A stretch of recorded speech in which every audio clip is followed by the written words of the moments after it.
All right. Well, hello, everybody. My name's Stevie, and I work with Zeitgeist. Welcome to our chat today.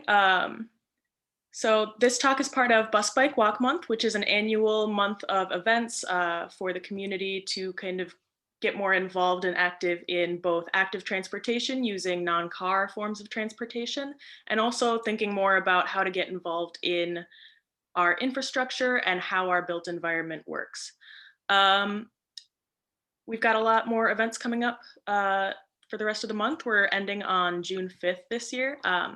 So tomorrow we've got a talk with Mayor Larson of Duluth and Mayor Payne of Superior. They're going to talk about transportation successes, hopes, issues for the Duluth Superior area, which kind of ties into today's talk because the St. Louis River does touch both Duluth and Superior. So check out the Zeitgeist website or Facebook page for those events, and I'll put those links in the chat as well.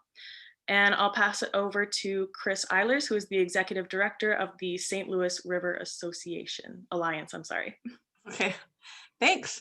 Well, it's a good day to be here. It's raining outside and the foghorn is going, and I bet you all of us have been waiting a long time to sorry, I had something on my screen pop up there. A lot of us been waiting all winter to get out on the water. It's open water season now, so I hope everybody's excited as I am about just having some extra things to do and other ways to connect with the water. I'm going to be talking about the National Water Trail tonight, and I'm going to share my screen. That's not the right one.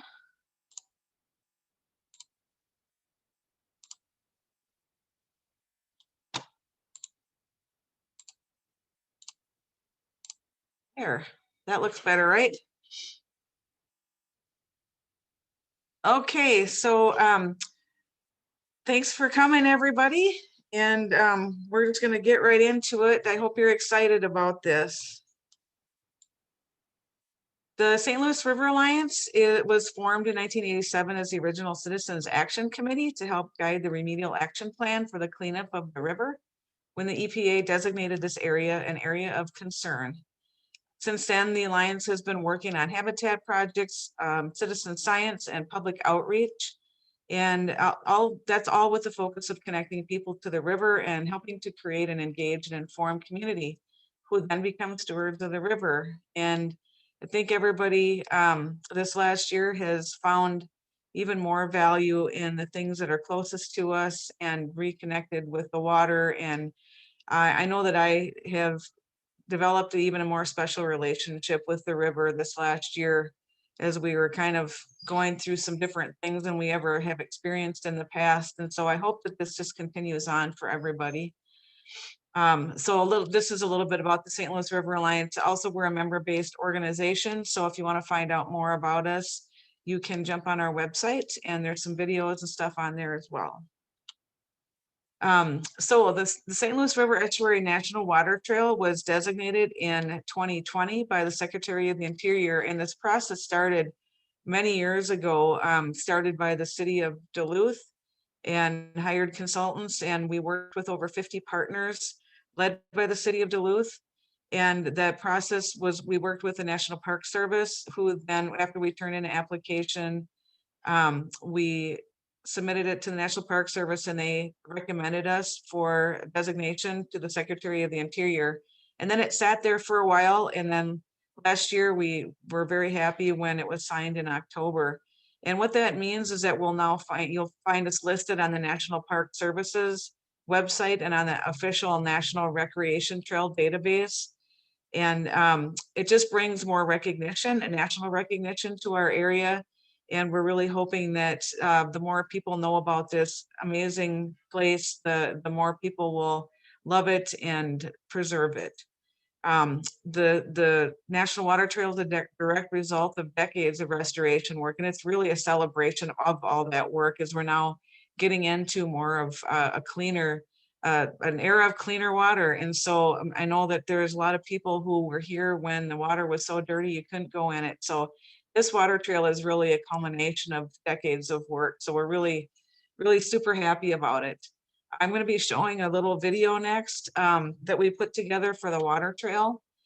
And hopefully you can let me know if you can, somebody let me know if you can hear this. At the headwaters of Lake Superior lies the nation's largest freshwater estuary. Flowing between Wisconsin and Minnesota, the St. Louis River estuary has a rich history.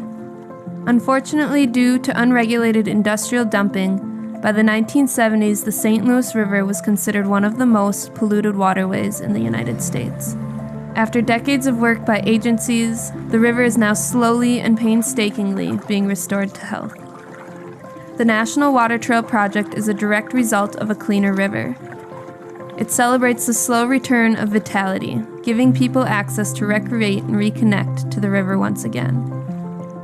The St. Louis River Estuary National Water Trail was designed under the direction of the City of Duluth and over 50 partners. It is not a linear trail, but a series of loops for different skill levels and various watercraft. By providing access to wild spaces in an urban area, the water trail enables more people an opportunity to build their own memories and relationships to this unique treasure. The St. Louis River Alliance is a membership organization of river stewards working together to restore, protect, and enhance the St. Louis River. As proud managers of the water trail, the Alliance is leading a working group of representatives from Minnesota and Wisconsin to ensure its success. There's much work to do in order to make this water trail a popular destination, and the St. Louis River Alliance is making it a top priority. The St. Louis River Estuary Water Trail will lead you to untapped wild spaces just waiting to be explored. Support the water trail by becoming a member today.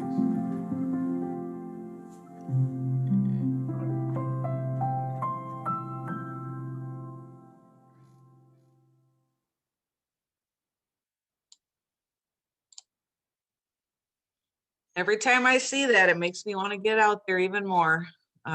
We are so lucky to have such a beautiful place here. And I just wanted to mention, I didn't mention earlier, that the St. Louis River Alliance is managing the National Water Trail as one of our programs. And that is why we're doing these talks. And we're also leading an advisory council, which we'll talk about later. So let's talk a little bit about the St. Louis River Estuary. And I know that most of the people on here are probably local, but you never know when we'll have, we really want people from out of the area to come too. But a lot of people that live here don't actually know some of these things about the estuary. So we want to talk a little bit about what an amazing place this is. It is 12,000 acres and in the estuary, and it is the largest coastal freshwater wetland ecosystem in Lake Superior, and it's the most significant source of biological productivity for the western half of the lake. It's a rich ecosystem where the river meets the lake and creates a unique environment where many species thrive. This unique treasure feeds Lake Superior and exists in a delicate balance of a very busy shipping port, Duluth and Superior urban and industrial areas. Once you get on the river, you might forget how close you are to urban areas as you get pulled in by the sounds and the sights of wildlife and the water. It's also an important migratory stopover and important breeding area. In addition to songbirds, raptors, and shorebirds, the rare common tern is making a comeback due to cleaner waters and habitat restoration. You might even catch a glimpse of pelicans in their spring migration, and they just were recently here up there by Chambers Grove. Some of the wildlife you might see is mink, otter, bobcats, fox, coyotes, all kinds of little creatures out there, and some of them are big. It's common to see otters playing on the docks and fishing, and it's just really abundant out there. This bobcat picture is one that you might have seen going around Facebook this last winter as Mike Mayu got a nice drone shot of those bobcats. The fish, wow, we have over 45 native species of warm water fish that live in the estuary. We have walleye, channel catfish, northern pike, muskie, smallmouth bass, black crappie, lake sturgeon. And the lake sturgeon is making a comeback here because of restoration and habitat projects as our water gets cleaner, we're just seeing more and more of these fish return. And the fishermen that I know are very, very happy with the results that they get. And they say the fishing has never been better, and it just keeps getting better every year. Another important resource we have on the river is manoomin, or wild rice. The St. Louis River Estuary is home to historical levels of manoomin, and the restoration is now underway. Many decades ago, the waters became very polluted, and it choked out the wild rice, which is actually an apex species, and that starts a cascade of life. It's also very, very important culturally to our Anishinaabe friends.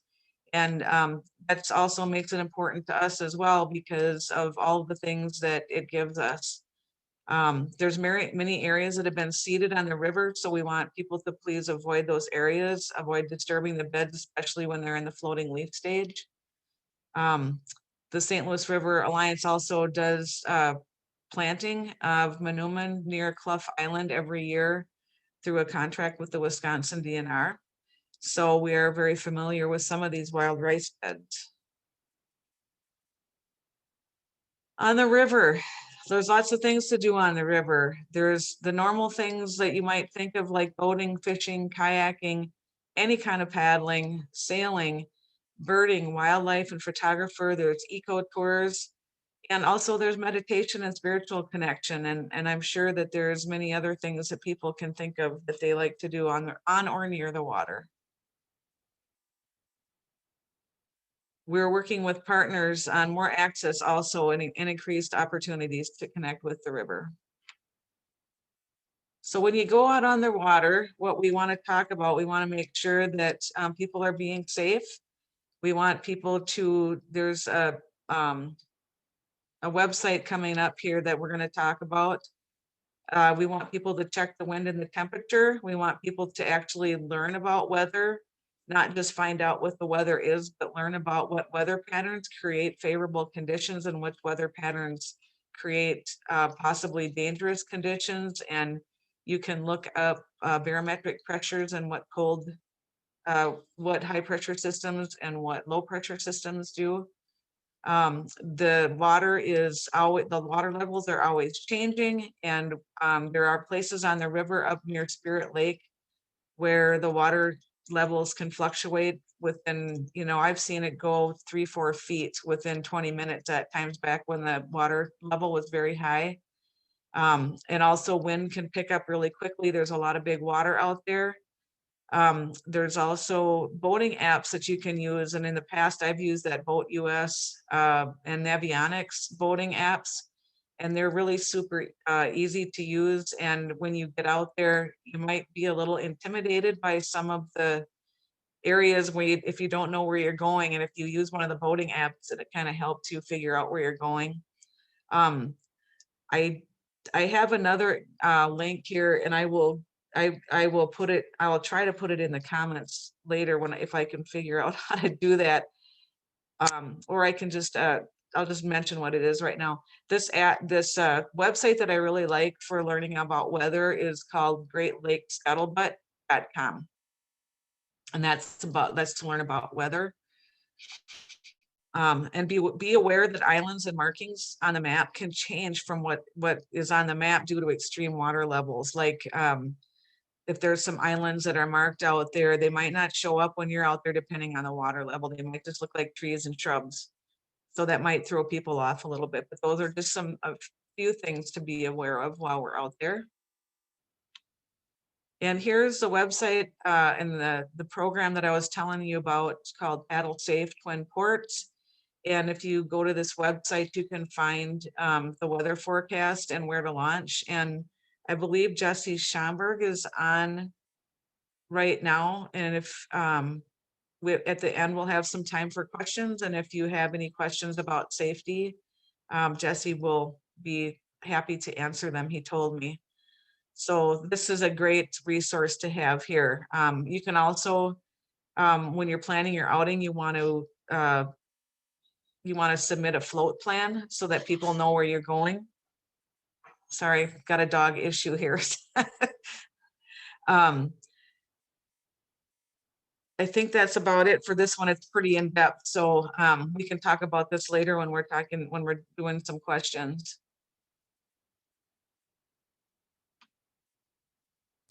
And this one is, this talks about the float plan. When you, yeah.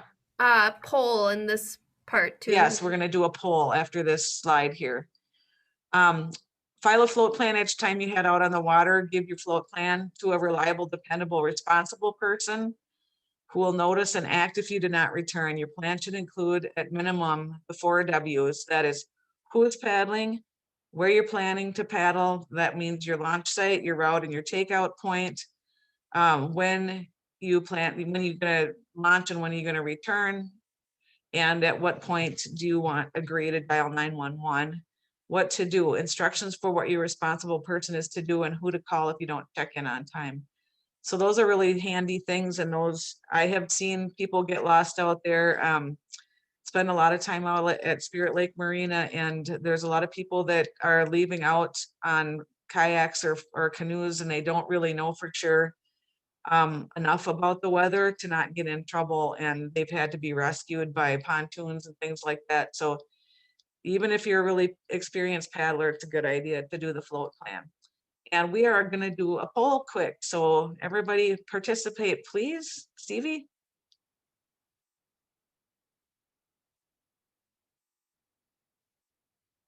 What's your favorite way of connecting with the river?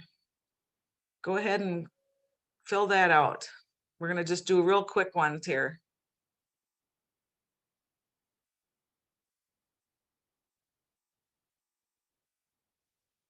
Kind of fun to see these in real life.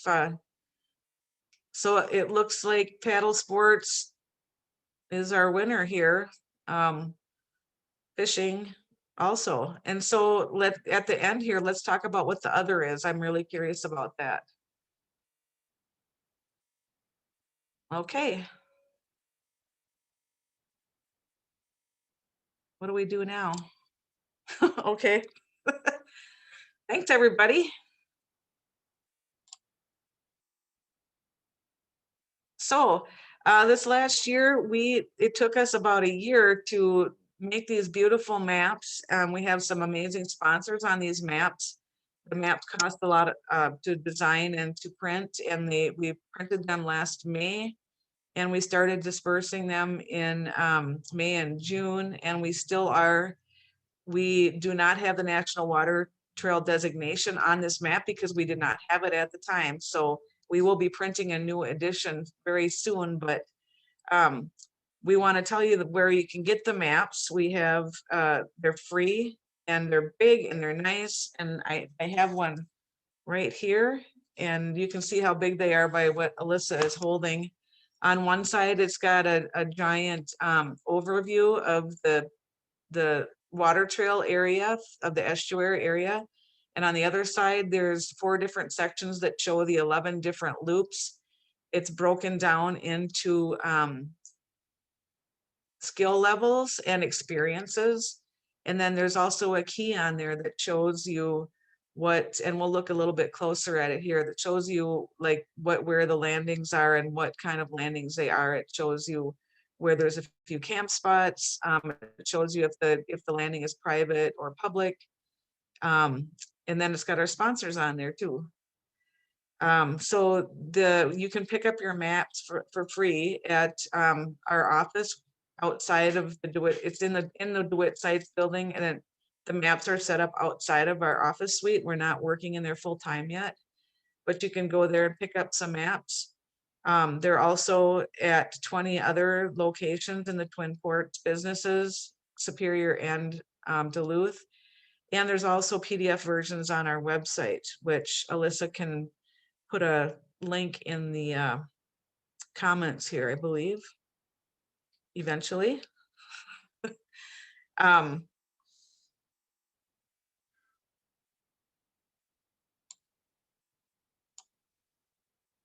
Here's some of the map locations. I'm not going to read them off because you guys can read, but these will also be listed on our website.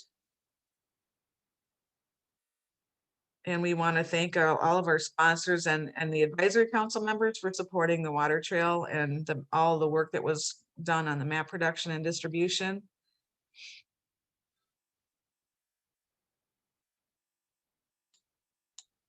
I'm not sure what's happening here. So we're going to talk a little bit. I should ask, we can just take a minute here. Does anybody have any questions right now about, we're still going to talk about a couple of the routes. We're going to talk about what we're going to be doing in the future and where the landings are. But if anybody has any questions so far, we can take a couple questions.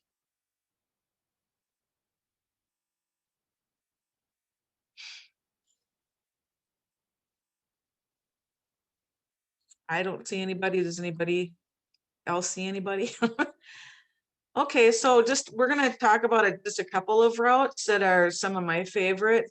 Again, the PDFs are available online on our website as well. You can pick them up for free. And also, if you live out of town, we are happy to mail them to you, but we would like, if you could do like a $5 donation from our website to cover the cost of that, because we don't have funds to cover mailing to, and surprisingly, a lot of people are have been asking for these on from other places, so that would be great. So let's talk about a couple of the routes. This radio tower relay, this is considered like a beginner skill route and would be good to do if you haven't been out much before on the river, just to kind of familiarize yourself. Also, you can access this route from Oliver Landing, which is in Wisconsin, or Boy Scout Landing. So can you see my pointer, my cursor? So Oliver Landing is down here, and you can look at a map like on your Google Maps or something to find out exactly how to get there. But you can take this, I can't remember what street this is coming down from 105. It's a nice little landing over there. It's I think it's a DNR land, Wisconsin DNR landing. And then you can just kind of come across the channel here and go into Radio Tower Bay along the shore. And there's some interesting things to find in there. That was where one of the first projects for the area of concern was done in there, was to remove a whole bunch of old wood that was filled into the bottom of that sheltered bay from the sawmills. And so most of that wood is gone now. They also pulled out a whole bunch of pilings that were poles that were in there from an old bridge. But that's gone now. And the fishing, I hear, it's a little shallow in there, but it's starting to come back in there.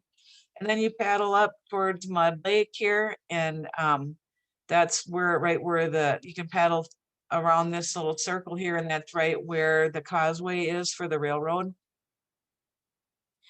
And I mean, you know, these are just loops and suggestions. So obviously and they're meant to get people to explore all of the really cool little places. So you definitely don't have to stay on these loops. But if you do, we hope that you go on the national database and put a review in there. And there's links for that on our website as well. The highlights of this route is the historic Oliver Bridge was there, and the Radio Tower Bay restoration, and special considerations are wildlife restorations are in the area, and we should avoid them. But you can certainly see them, especially as they're kind of harder to see unless you know exactly what to look like, because they're not real plentiful yet. But the geese will tip you off to where they are, maybe, hopefully not too much. So that's one route. Another one of my favorite routes, that's a fairly simple one. I was going to say both of these routes are good when there's winds from the north coming and winds from the northwest coming in, because you're kind of hugging the left shoreline, and that will help, the hill will help block that wind a little bit. So Tallas Adventures is another loop that's 1 to 7 miles long, depending on how far you want to go. And you can put in at Munger Landing, or you can carry in from Indian Point Campground. And then also you can start at Spirit Lake Marina also, but it is private, so you need to call them and check with them about using it. And also I think they do have kayaks and canoes for rent there, so you just give Charlie a call down at the marina. And then if you leave from Munger is over down here where you can kind of see my cursor. And then you can paddle around this little island right here and then up past the marina. And then there's some really cool places to kind of explore up in here. And then these are some really nice sheltered bays in here. And there's actually this, I believe this summer, there's still work being done up here at around Kingsbury Bay. So we do have a sheet, a project sheet from the MPCA on what projects are being done this summer, and we can post that on our website. I'm not sure if we have it on our website right now or not, but we want people to know where those projects are being done so they can avoid the construction. We also, if you pick them up at the office, there's printed out sheets as well. And then I do have the link. I'll put it in the chat. Okay. And by the way, everybody, this is Alyssa Johnson, and she is our outreach and program administrator. So thanks for helping out, Alyssa. The highlights of this area are beautiful long open views across the open water, and also restoration considerations here, and there's sensitive habitat here because of the habitat work that's been done. So try to avoid any ripping through with motorboats and things like that. So those are just a couple of the shorter beginner routes, and they're just really good place to start. And another one that I don't have on here right now is one of my favorites is to leave from Munger, and then you can paddle out. This I don't remember which loop this is right now, but it's in the green here. To paddle around Clough Island is really super fun. There's also, this backside of Clough Island here is where we plant the wild rice. So some of that is starting to come in now. You'll see all kinds of different animals back in these little bays, and then in these little bays over here, there's lots of wildlife to see. There's an eagle's nest on this little island right down here. Can you see my cursor right down here at the bottom? They call this Eagle Island down here. This used to be one island and now it's two. There's also some really interesting plant life around the estuary. And so I hope that people can get out and start to appreciate some of the natural beauty and some of the plant life and the plant medicine that we have. Hopefully there'll be people doing some eco tours and things like that, so people can start to learn what some of those things are. And we will be doing programs like that in the future. Some of these are all of the water trail landings that we have. Now the water trail does not go up into the harbor. We wanted to, and the consultants and the Port Authority thought it best that we just did not have the National Water Trail go down into the harbor. That doesn't mean you can't paddle there. You can paddle there. You just need to observe safety practices and really know what you're doing. It's really big water and it's a busy shipping channel. We don't want novice paddlers or boaters to go up in that area because it could cause some problems anyway. So these are the landings that start in where the water trail is. And I'm not going to read them off, but if you pick up one of these maps, they're very clearly indicated. There is, I'm not sure about Montauk Marina right now. It is private and it's down, it's way down. If you're looking at the map, it's down at the bottom. They have done a lot of work down there. So you'd have to call them to find out what kind of facilities they have there. So these are some of the Wisconsin and Minnesota ones.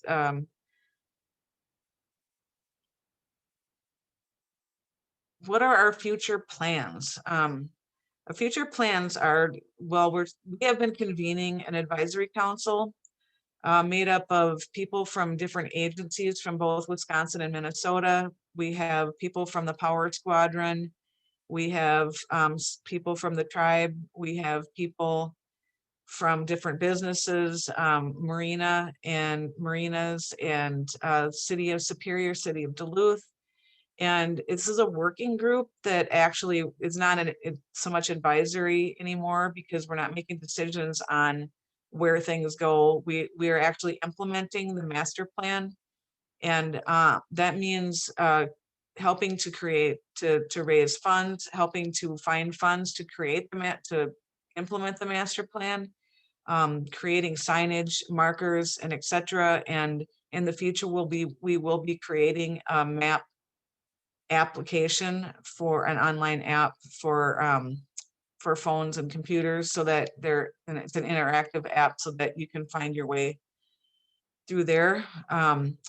We are also working with these agencies on figuring out where campsites should go, and all kinds of things. So, we got kind of past the application part of it, and the sort of the legalities and how we were going to run things, because we are running this as one of our programs. So we had to do a lot of work with the consultant to figure out and to write our legal papers to kind of formalize everything. But we're really excited about all of these things to come here. One of some of our other future plans is to have programs that connect people to the water. Hopefully we'll be able to hire a bunch of people who are advocates for different neighborhoods, who will actually lead some programs to get people out on the water, so that we can sort of break down whatever barriers that might be out there for people that have not been able to get out to the river, and who don't feel safe on the river, or anything like that. So all very exciting stuff. This is really fun work. We're really happy to be doing this. We're going to do another poll right now, so if you want to bring that up, go ahead and jump into the poll questions. What are your biggest challenges and or hesitations for getting on the river?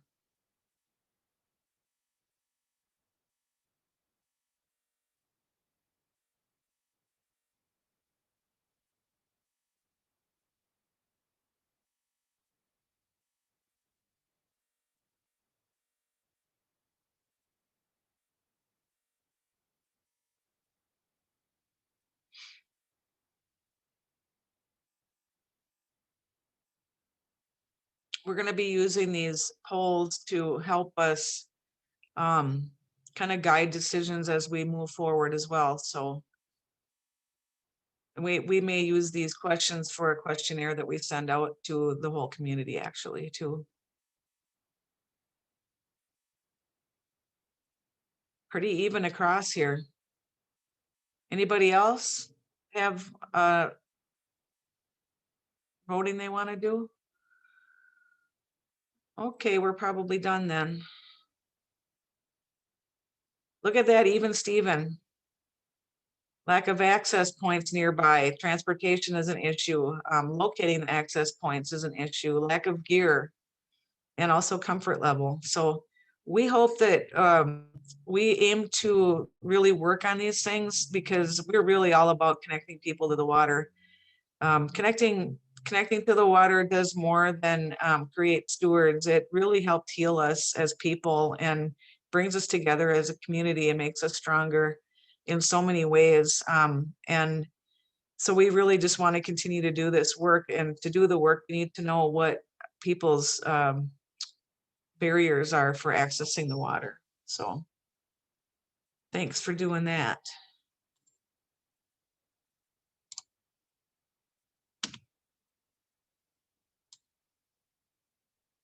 You don't have to go far to go wild. Here's our hashtag. So we hope that you guys get out there and enjoy being out on the water, and connect with us whenever you might have questions or you need maps. We also have these on the water guides, where you might have seen these out and about before, and eventually we're going to combine the maps with this in a nice ring binder. But for now, this has some really great historical stuff in it, and maybe not everything is exactly up to date, but there's really some great information. You could take it with you when you go, or it might help you be able to plan where you want to go see things. So.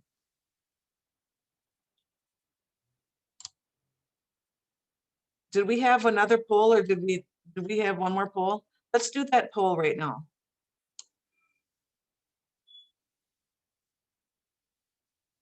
What do you believe is the best way for the St. Louis River Alliance to reach the public about the St. Louis River Estuary National Water Trail?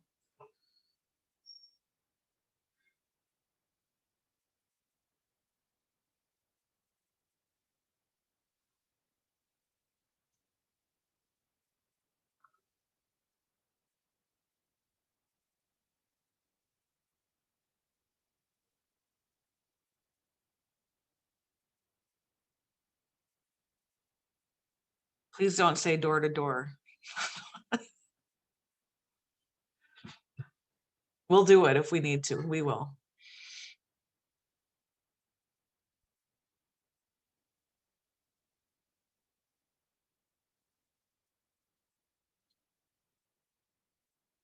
It looks like we're done with this one. So looks like having events and then social media obviously next. So thanks for that. We do have a couple of events coming up here, and Alyssa, do you want to talk about the cleanup, or do you want me to? You want to?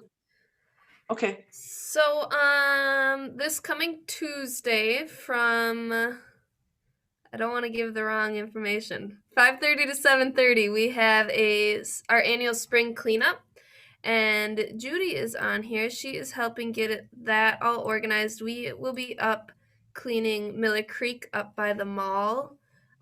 So if you're interested in coming, meet us up at the Target parking lot just a little bit before 5:30 to sign a waiver, and we'll be cleaning up that area. And then in June, we'll be having another National Water Trail event on the 10th, and that will be similar to this, but kind of more of a focus for out-of-towners. So if you know anybody who's in the cities and wants to learn more, we'll have some resources for where to get gear and where you can stay, and other things to do while in town. So those are all on our website, and I will post a link for you. Both of them are free, so hope to see you there. Yeah, and the area that we're going to be cleaning is an area that we helped plant trees at decades ago, and so the trees are really big in there, but people have thrown a lot of garbage around, and our cleanups are pretty fun. We have a family who's been coming every year for darn 30 years, I think, almost 30 years now, and their family has a contest to see how much stuff they can pull out, tires and shopping carts and things. Hopefully we won't find that, but I think we probably will. And if you do come, please bring your own gloves and your own water. We normally have water, but we won't be doing that this year, but there will be a dumpster up there, and we got some help getting rid of the garbage once we do it. Something else, we've got a couple more events coming up too that we have not set the date yet for, but in August we'll be doing a paddle trip. It's our annual paddle trip. We're not going to be able to do 80 people like we have been doing, but we're gonna do a few times, I think, and we're gonna get people out there. Also, if you know people who want to have kind of a guided tour out there on the water, we have a couple of board members who are willing to organize that. I don't have all the details on that right now, but if you're interested, you can get a hold of us and we'll put you in touch with the right person. We have a board member who's donating their time for that, and taking donations to do that, to kind of help us raise a little money, but also to connect people on the water. So that's kind of a fun little thing that we're going to do. I think that's all of my slides. So I can see who's here. Does anybody have any questions? Let's talk a little bit. Yeah, Judy. That first poll you said, how do people interact? And my biggest way is birding. Mm-hmm. Cool. Do you Especially go up those. there? Are you next to the river, or do you paddle, or do you both? Oh, yeah, both. When I'm out there paddling, I'm definitely birding as well. But just in the spring and the fall, it's just so much fun. Yeah, we have an amazing birding area here. We've got birds that come through here that, that don't stop off at a lot of places, but here before they hit the lake. So anybody else? Carol's got her binoculars already, see? I'm watching warblers in the backyard. Are you? Cool. Yeah. So when we had the poll, there was how do people interact with the water? Does anybody have something interesting that they want to share about other things that they like to do to interact with the water? Or was that Judy? Was that her birding thing? Well, it was me, but it might be somebody else. Anybody else? I like to look for plant medicine. I like to look at different kinds of plants and then look them up and see what they can be used for, even if they're invasive. That doesn't mean I'm going to pick them and spread them around, but I'd like to know what things are out there and what kinds of uses there are for things.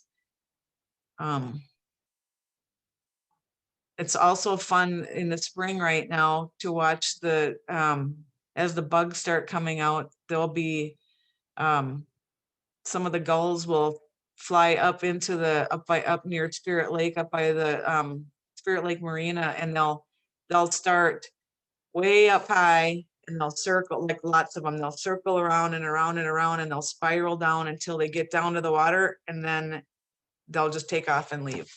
And it's really very dramatic to watch. It's very fun.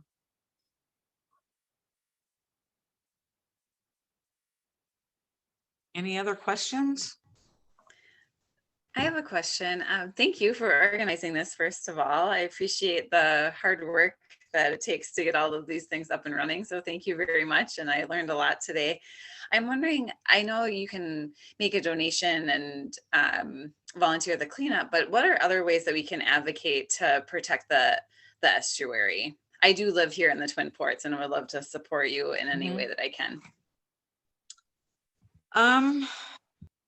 Well, things through our organization, I mean, there's probably lots of ways that you can advocate for the river. But through our organization, things that you can do is if you do become a member, you can help plant wild rice in the fall.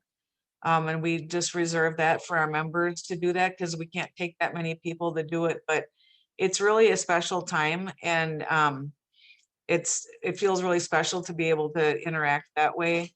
Other things that you can do is when you go out, you can look for garbage and pick things up on your own. And if you see something that doesn't look right, you can report that to the DNR or to MPCA, depending on which side of the river you're on. If you're on the Wisconsin side and you see something maybe on one of the islands, or you see people polluting the water, please, report that to the agencies. Hopefully there's not a lot of that happening, but we have had instances where people have called us because they saw a flotilla of sewage coming down from somewhere. And, if that doesn't get taken care of, if that doesn't get reported, then that's just going to keep traveling and polluting through the waterways, and probably kill fish and animals. So can anybody else think of ways that they can help through the organization? Or just not even through the organization?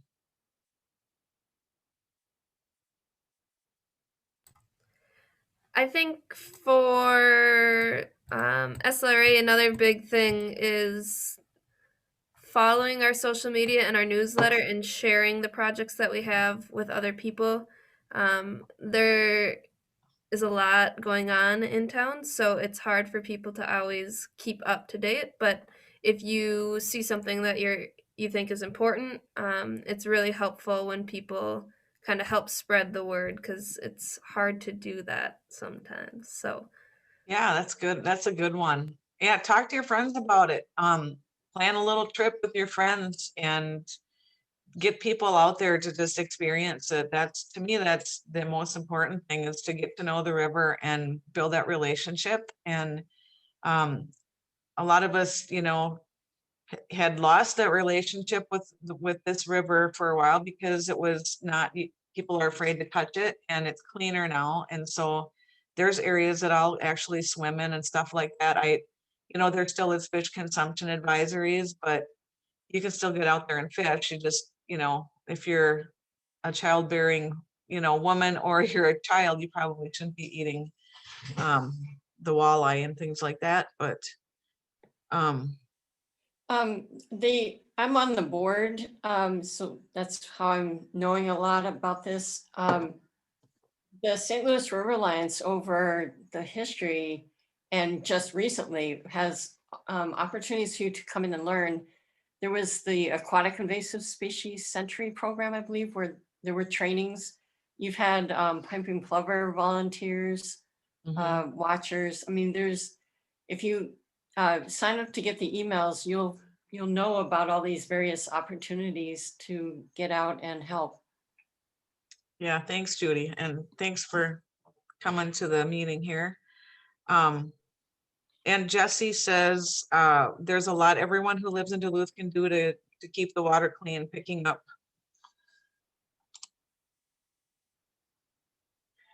pet waste. Yeah, that's a big one. Not blowing lawn clippings, leaves, or fertilizer into the street, adding rain barrels or rain gardens to your yard. They're just a few ideas. Jesse, do you want to just get on for a minute and talk about some of those things, suggestions? I don't mean to put you on the spot, but you're the guy, so let's talk about it. Yeah, I'd be happy to. Think about all the creeks that run down into the estuary through a good chunk of Duluth at any rate. Every creek from Miller Creek on west drains right down into the estuary. And of course, the ones to the east drain into the lake, and we want to keep that clean too. So, all of those things, as far as trying to reduce the runoff coming from your yard or capturing it from your roof or driveway or other things, helps reduce erosion in the stream. It helps reduce nutrient issues and bacteria issues that we see in the streams. It can help keep the water cooler for the trout that live in those little creeks as well. So all those little things count. A lot of the water in the estuary comes obviously from the St. Louis River, from way up north, but we have a lot that comes in through those creeks, and that can really influence a lot of those little bays. A lot of the ones that Kris was talking about, like Kingsbury Bay, with Kingsbury Creek flowing into it, for instance. Yeah. So, and then that's the same over in Superior too. It's the same exact thing. So, I'm not going to put Tanya on the spot, but hi, Kris. maybe I will. Tanya works for the, tell them where you work, Tanya. Well, I used to work with you at St. Louis River Alliance, and Julie, I'm glad to hear your interest in the river and the organization.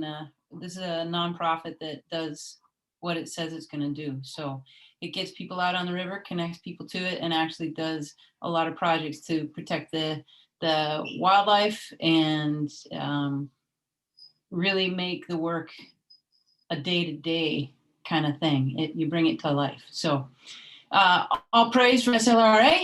And I currently work at the City of Superior as a stormwater manager. So much of what Jesse was just talking about is what we work with regarding the City of Superior on the Wisconsin side. So, a lot of our major outfalls are places where stormwater is running off the streets, and there's oil and gravel and petroleum products in that water that we try to put into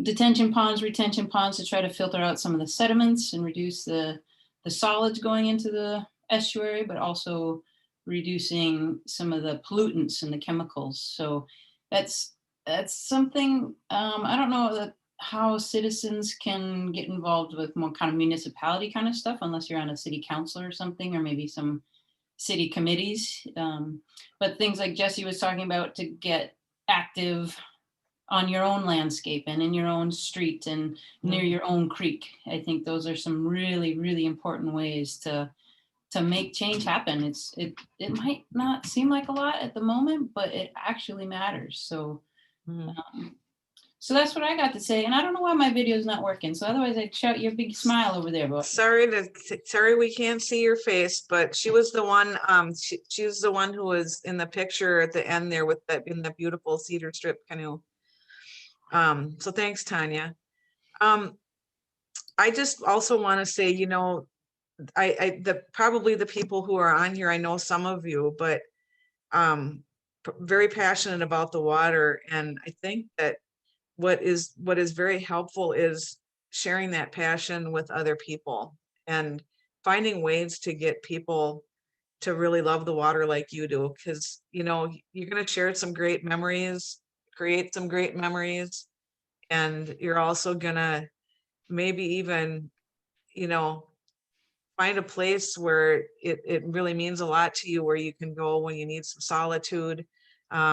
Maybe some of my best memories of this being around the river are looking out my window and seeing otters playing on my dock, and or the deer swimming across from over there by Munger Landing. They're swimming out to that little island there, and or just kayaking by myself and having a big huge thing come to the surface, and it was a sturgeon rolling on the water, and it looked like a dragon coming up to the surface there. And so some of those things, and then the sunsets, or the sun rises coming up from across the lake and down that passageway. Sunrises on the river are amazing. We've got some great photos on our website you should check out, and that have that in there.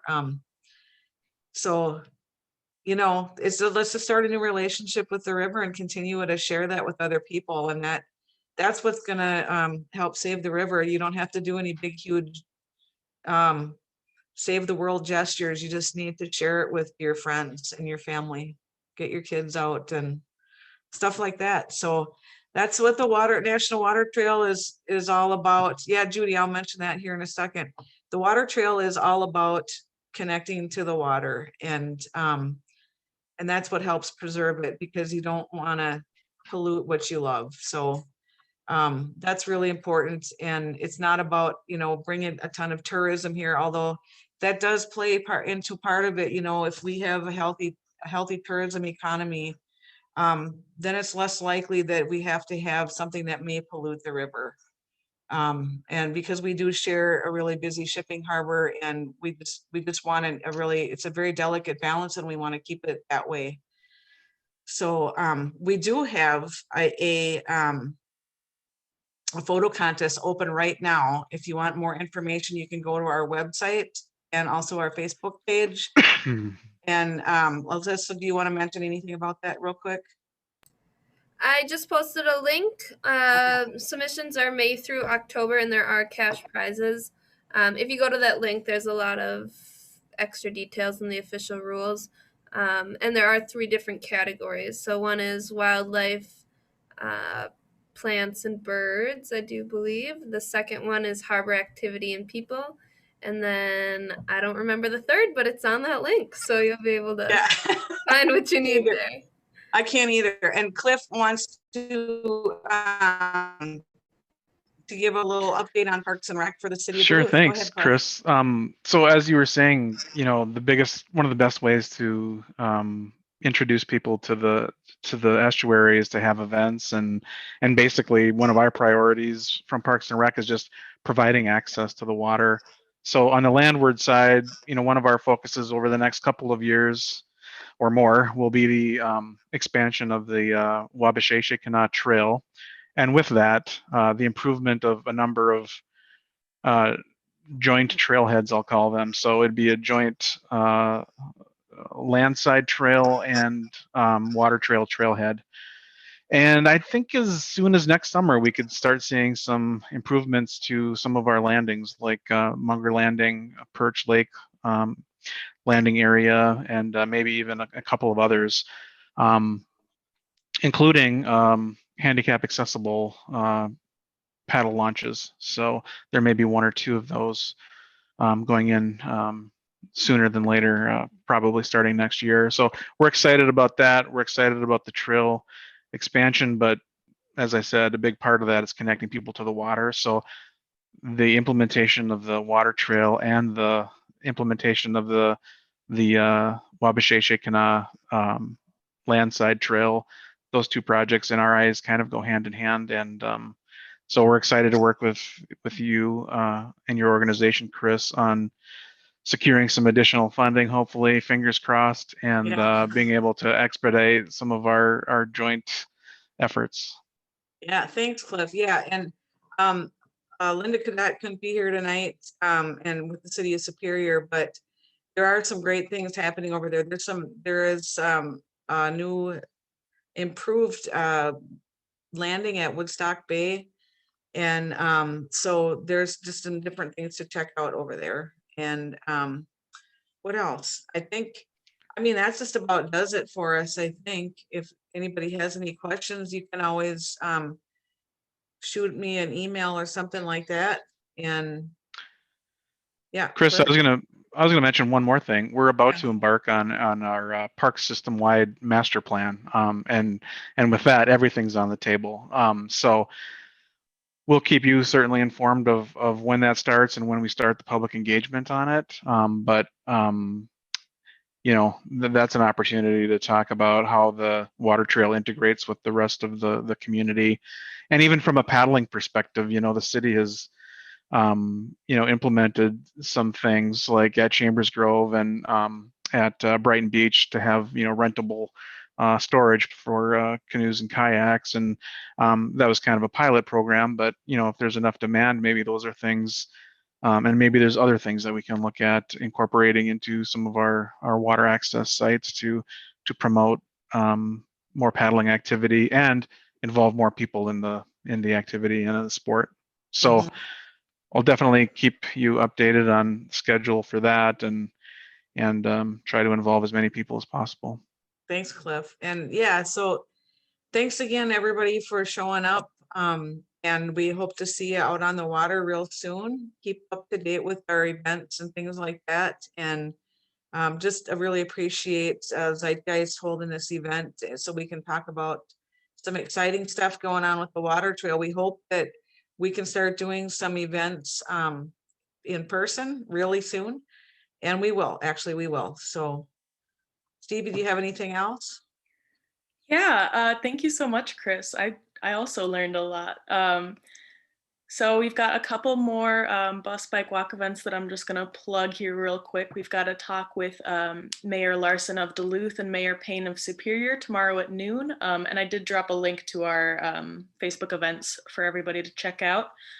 So that should be really interesting. And then on Saturday, we've got a free bike repair pop-up shop. If you got like minor tune-ups, minor repairs, things like that you want to get done, come see us at One Roof Community Housing from 3 to 6 p.m. on Saturday. So yeah, just check out that link and maybe get out on the water this summer. I think that's a goal that I've made in the past hour, to get out on the water trail. That's great. So don't forget to pick up your maps. There's plenty of them out there at the different locations and then at our office too. So, all right. If there's no other questions, thank you, everybody. Really appreciate it. Thanks, Judy, for bringing up some stuff, and thanks everybody for your input. Nice job, y'all. Way to go, Estuary. Thanks, Tanya. Later. Bye-bye.